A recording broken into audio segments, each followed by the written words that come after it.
này cây vậy là vừa màu phân chất hia ở tới cái trên đi tụi nó mình đáy lái tịch đấy ở đây pra không lao nuôi mua không có hiện lao chứ đây có pra cá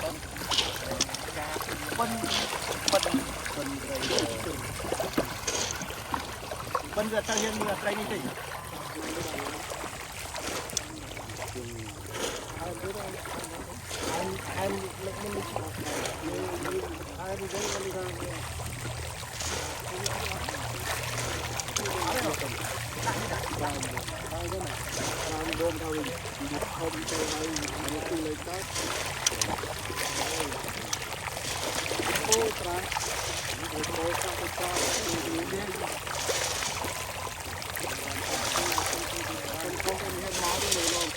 bán mà không có một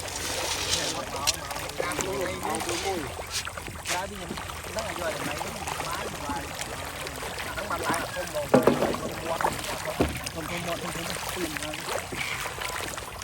vẫn là cho mình